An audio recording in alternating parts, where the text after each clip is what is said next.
بازار پاکستان میں ایک بار پھر خوش آمدید۔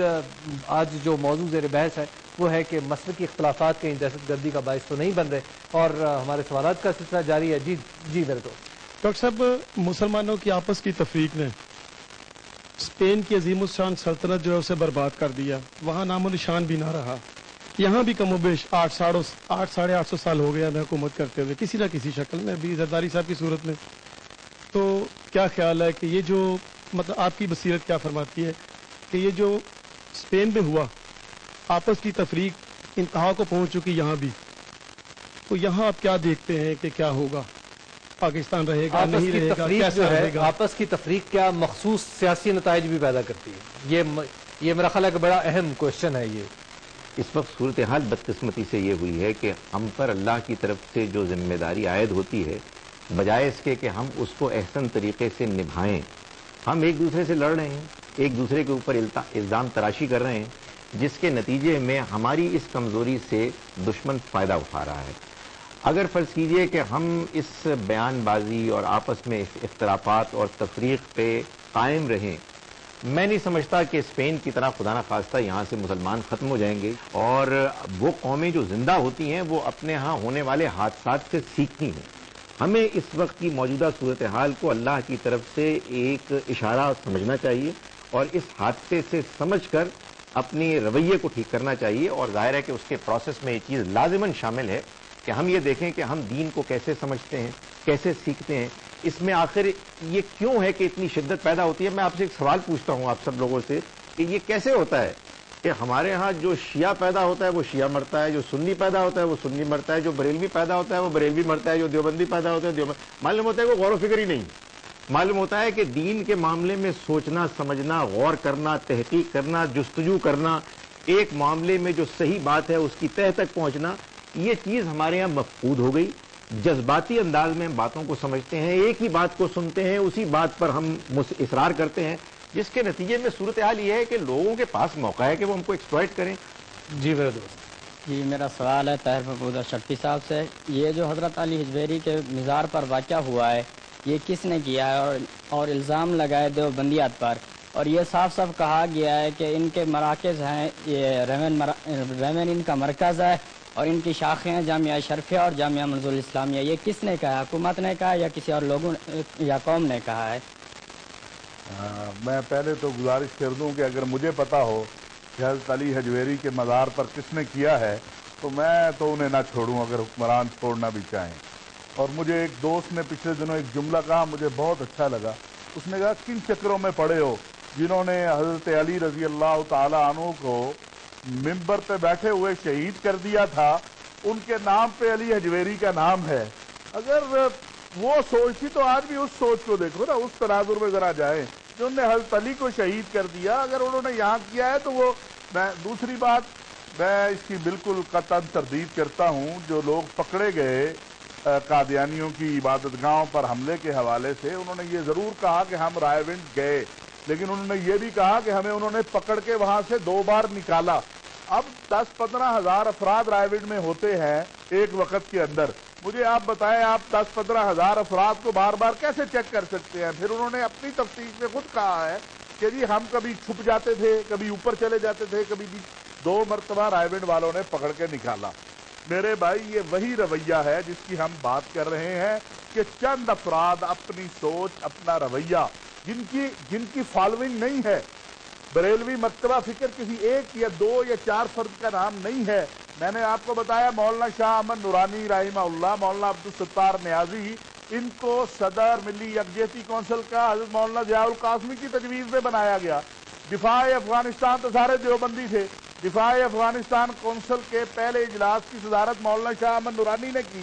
تو یہ کیسے ہو سکتا ہے کہ یہ چند لوگ ہیں جن کا ایجنڈا اسی ایجنڈے سے ملتا جلتا ہے جو دہشت گردوں کا ایجنڈا ہے، اور وہ چاہتے ہیں یہاں بریلوی دیوبندی فساد ہو، لیکن یہ نہیں ہوگا۔ طاہر صاحب میرا آپ سے ایک کوشچن ہے چھوٹا سا، جس کا جواب ہے باقی بھی اپنے اصحاب سے چاہوں گا کہ وہ بھی اس پر روشنی ڈالیں۔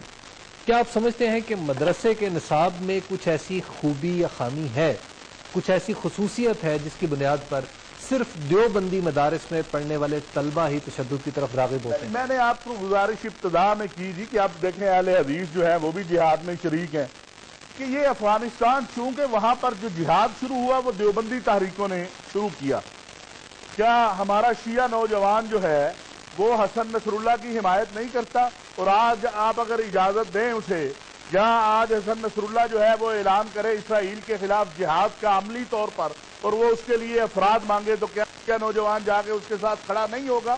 یہ بات نہیں ہے. بات یہ ہے کہ 30 سالوں سے یا پہلے 10 سال آپ کہہ لیں، سارا جہاد دیوبندیوں کے کندھوں پر رہا افغانستان کا. اس وجہ سے ہمارا نوجوان جو تھا اس طرف راغب تھا. میں نے جیسے عرض کیا ایک مخصوص ذہن ہے اور اس کے بہت سارے عوامل ہیں. میں ایک بات علامہ صاحب نے کہی تھی، کہہ دوں کہ اہل بیت اطہار جو ہے وہ اہل سنت کا، حضرت عمر فاروق رضی اللہ تعالیٰ عنہ کے اس قول کو میں عرض کروں گا کہ عبداللہ بن عمر آئے اور انہوں نے آگے کہا کہ بابا حسین سے میری لڑائی ہوئی ہے. لڑائی سے مراد بچے تھے دونوں، کوئی بات. تو حسین نے مجھے کہا اوے میرے نانا کے غلام کے بیٹے، اور وقت کا امیر المومنین ہے. تو حضرت عمر کیا فرماتے ہیں؟ حضرت عمر فرماتے ہیں بیٹا کاغذ لے جا جلدی جلدی، اور حسین سے کہو اس کاغذ پہ لکھ دے یہی بات، یہی میری نجات کے لیے کافی ہے. اہل بیت ہوں، خلفاء راشدین ہوں، امہات المومنین ہوں، صحابہ اکرام ہوں، ائمہ اطہار ہوں، یہ اہل سنت والجماعت کے ماتھے کا جھومر ہے، اور ان میں سے کسی ایک کو کوئی تسلیم نہ کرے ہم تو اسے مسلمان تسلیم کرنے کو تیار نہیں ہیں. علامہ صاحب، جہاں تک میں سمجھتا ہوں کہ مدارس دینیہ کے نصاب کا تعلق ہے، نصاب وقت کے تقاضوں کے ساتھ بدلتا ہے اور اسے بدلنا چاہیے. ایک دور تھا کہ درس نظامی کے حوالے سے ایک سلیبس تھا، اس میں بڑے بڑے فقہا، بڑے بڑے مفتی، بڑے بڑے عالم، لیڈر پیدا کیے، اور اس وقت کی بیک وقت تمام شعبہ تعلیم اس میں شامل تھے. برطانوی استعمار نے 2 حصوں میں اسے تقسیم کر دیا، ایک کو ماڈرن ایجوکیشن کہہ دیا، ایک کو دینی تعلیم سمجھ کے گھٹیا اور انتہائی پست تعلیم کا تصور دے کر اس تعلیم کو ناکارہ پیش کرنے کی کوشش کی. لیکن علماء نے اپنے پاؤں پر کھڑے ہو کر، بوریا نشین ہو کر اس مکتب کو، اس تعلیم کو اور اس امانت کو جو خداوند متعال نے اپنے انبیاء کے ذریعے، اپنے اولیاء کے ذریعے ہم تک پہنچائی تھی، اس کی حفاظت کی اور اس امانت کو لے کے چلے. آج کے تمام جو وفاق کے مدارس ہیں، اور اس کے اگر کسی نے وفاق میں وہ سلیبس میں چیز نہیں ڈالی تو اپنے تئیں الگ سے اس کو شامل کر لیا ہے.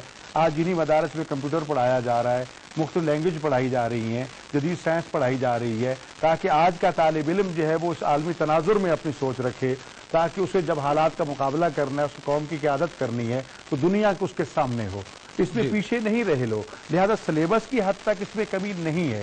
لیکن افسوس یہ ہے کہ ہم صرف ایک طرف سلیبس کی بات کرتے ہیں. یونیورسٹیز کے سلیبس تو ہم نے کبھی نہیں دیکھا کہ وہاں کیا کچھ ہو رہا ہے.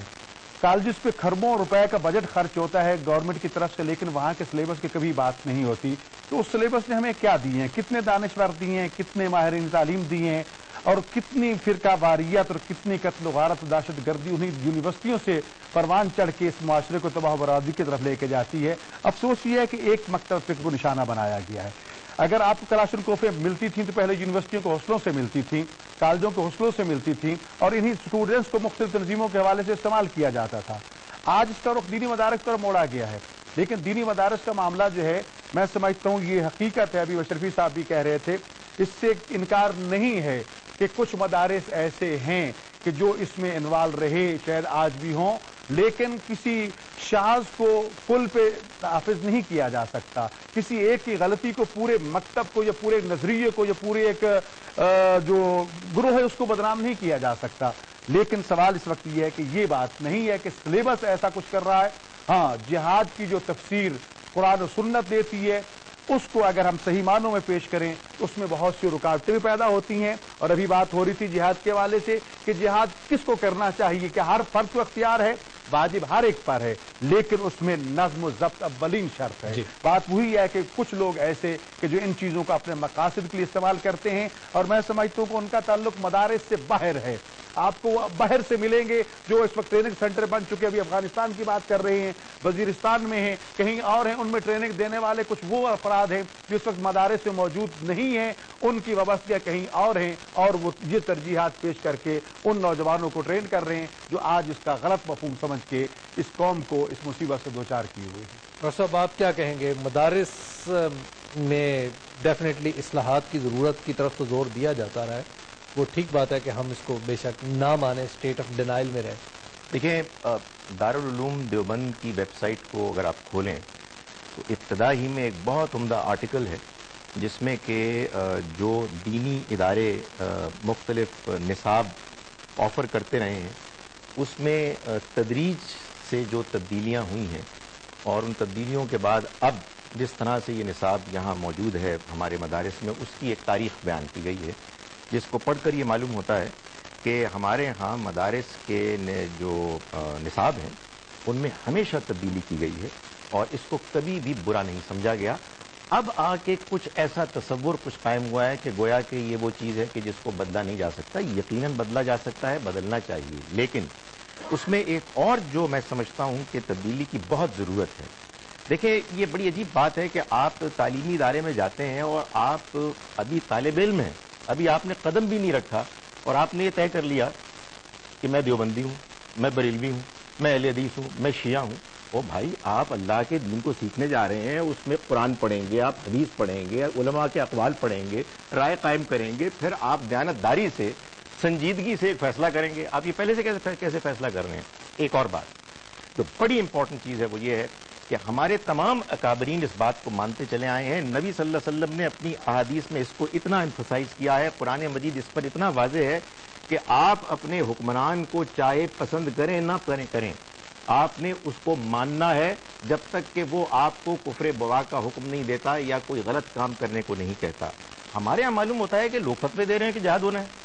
یہ چیز ہمیں بار بار بتانی چاہیے کہ اسلام ہمیشہ نظم اور ڈسپلن کو کہتا ہے اور بد نظمی کبھی برداشت نہیں کرتا. یہ ہو نہیں سکتا کہ آپ ایک ملک میں مسلمانوں کے پیرالل حکومت ہیں, کہیں ایک فتویٰ ہے اور کہیں حکومت کچھ اور بات کر رہی ہے. تو میں آپ کو یقین دلاتا ہوں کہ ہمارے مذہبی لوگ حکومت کے فیصلے کے مقابلے میں علماء کے فتووں کو زیادہ اہمیت دیتے ہیں. وہ سرخ بتی کو بالکل اگنور کرتے ہیں اس لیے کہ وہ حکومت کا فیصلہ ہے, لیکن علماء کے فیصلے کو وہ سرانکوں پہ لیتے ہیں اس لیے کہ ان کا فیصلہ ہے. یہ علماء کی ذمہ داری ہے کہ واضح کریں کہ سرخ بتی بھی در حقیقت ایک مقدس چیز ہے, اس لیے کہ حکومت کا فیصلہ ہے. ایک بریک کا وقت ہے, اب دیکھ رہی ہے وطن پاکستان.